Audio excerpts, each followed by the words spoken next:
Number 1. Carpophorus. In the roaring heart of the Colosseum, as 50,000 Romans chanted for blood, a lone figure stepped into the arena. Unarmored, nearly bare, with nothing but a spear gripped tightly in his calloused hands. His name was Carpophorus, a bestiarius, not a gladiator who fought men, but a specialist trained to face the Empire's most savage beasts. Suddenly, the gates crashed open. A lion sprinted forward, followed by a bear, then a leopard, and another. Each creature, starved and furious, was unleashed into the sand. Most men would have turned to ash in the face of such terror, but Carpophorus moved with the calm precision of a predator. He dodged, ducked, and struck, each motion deliberate, each kill clean. The lion lunged, he skewered it midair. The bear roared, he sidestepped and drove the spear deep beneath its ribs. He wasn't fighting to survive, he was performing, and Rome was hypnotized. By the end, 20 wild animals lay dead around him, and he stood untouched, bathed in sweat and glory. The crowd, drunk on spectacle, fell silent in awe. It no longer felt like a man battling beasts. It felt like a myth come alive, like watching Hercules himself return to the mortal world. And on that day, Rome didn't just witness a show, it witnessed a legend born in blood. Number 2, Flamma. He was born in Syria, but he died a Roman legend. His real name is lost to time, but in the arena, they called him Flamma, the Flame. Sold into slavery and trained as a secutor, the heavy-armored gladiator built for brutal, close-range combat, Flamma was thrown into the Colosseum like meat to lions. Most men died in their first fight. Flamma survived 34.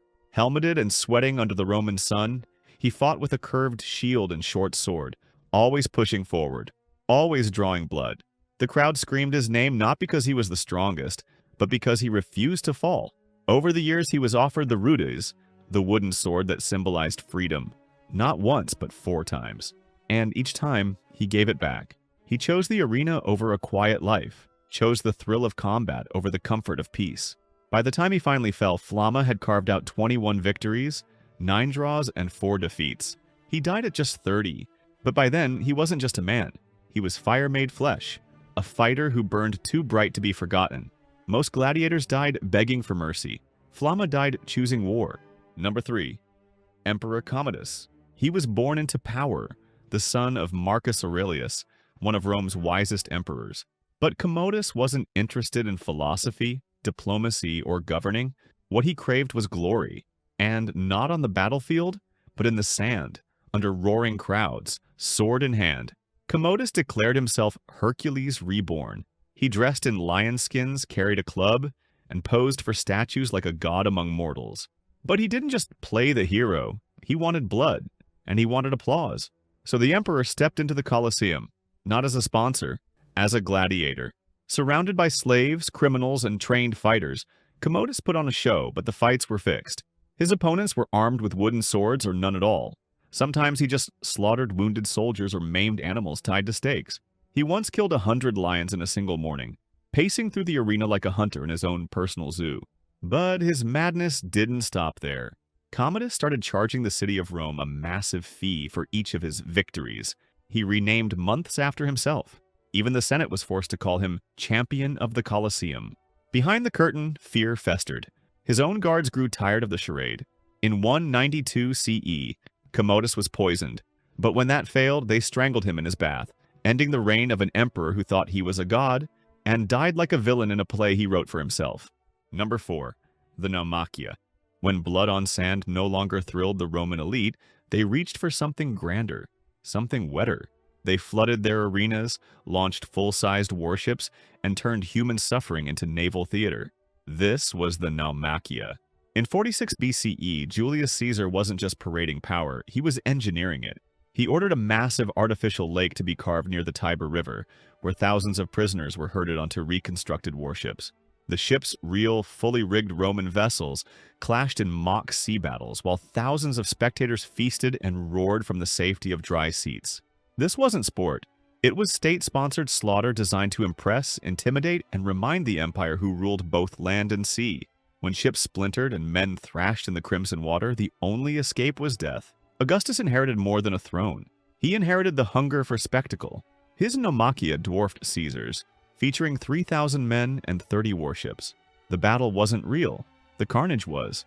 Years later, Emperor Claudius raised the stakes by flooding the massive Lake Fucine and staging a battle with nearly 19,000 men. These weren't trained soldiers, they were slaves, criminals, and the damned. The emperor himself observed from a floating pavilion while the water exploded with fire arrows, steel, and screams. The defeated didn't surrender, they sank. To the Roman crowd, war had become a stage, and the Naumachia was its blood-soaked ballet. Every splash was engineered, every death was planned. This wasn't just entertainment.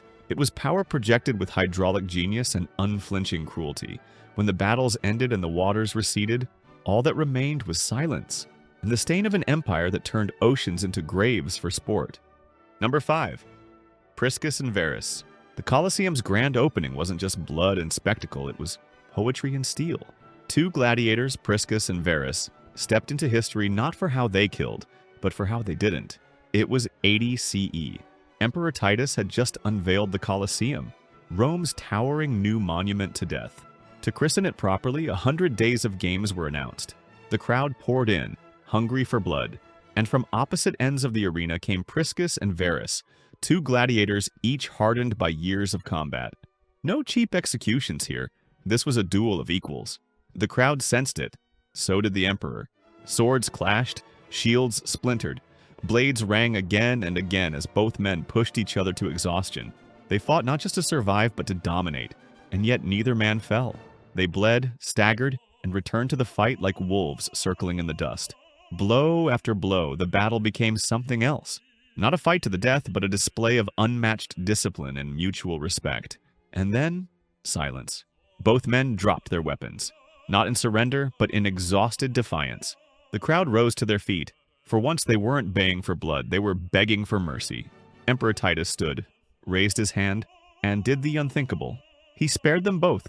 He declared the battle a draw, not because it was inconclusive, but because it was perfect. Two men entered as warriors. They left as legends. Each gifted the wooden sword of freedom, the Rudis. And in all of Rome's brutal history, Priscus and Verus remain the only gladiators ever honored with a draw. Number 6. Spartacus versus the Roman army. It began in the blood-soaked sands of Capua. Spartacus, once a Thracian soldier turned Roman slave, was supposed to die for sport, nothing more than entertainment for the elite.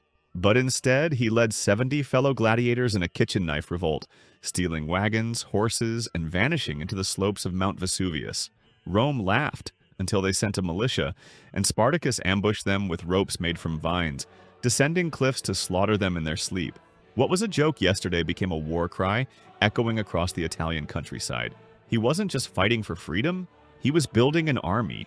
Within months, Spartacus commanded over 70,000 escaped slaves, deserters, and farmers armed with stolen Roman steel. They didn't just survive, they dominated. Roman generals fell one after another, ambushed in forests, overrun in valleys. Spartacus trained them like soldiers, drilling formations, flanking maneuvers, siege tactics. He defeated 2 Roman consuls. 2. The Senate panicked, calling in Marcus Licinius Crassus, the richest man in Rome, to end the madness. Spartacus wanted out, wanted to cross the Alps and vanish, but too many of his men wanted vengeance, not escape. Trapped between pride and empire, Spartacus turned to face the full force of Crassus's legions. In the final stand at the Battle of the Salaris River, surrounded and outnumbered, Spartacus didn't beg. He broke through Roman lines, trying to reach Crassus himself, cutting down horsemen like wheat. His body was never found. Number 7. Andabata, blindfolded gladiators. In a Roman arena built for blood and spectacle, there were warriors who didn't fight with precision or pride, but with blind desperation. They were the Andabatae, gladiators who entered combat completely blindfolded. Their helmets were sealed tight, no eye slits, no vision, just darkness. Armed with swords, they stumbled across the sand, swinging wildly into the void, their every move met with laughter, gasps, and jeers from the crowd. The brutality of the arena wasn't enough. Rome wanted absurdity too. They weren't trained to win. They were thrown into the pit to amuse the masses with chaos. Some scholars believe they were criminals, disgraced soldiers, or men forced into this humiliating spectacle as punishment. Others say it was pure comic relief, a cruel intermission between proper fights. But there was nothing funny about it for the men inside those helmets. Imagine hearing footsteps but not knowing where to strike, feeling wind rush past your face from a mist blade, not knowing if the next swing would land or kill. Every second was a coin toss between survival and disaster.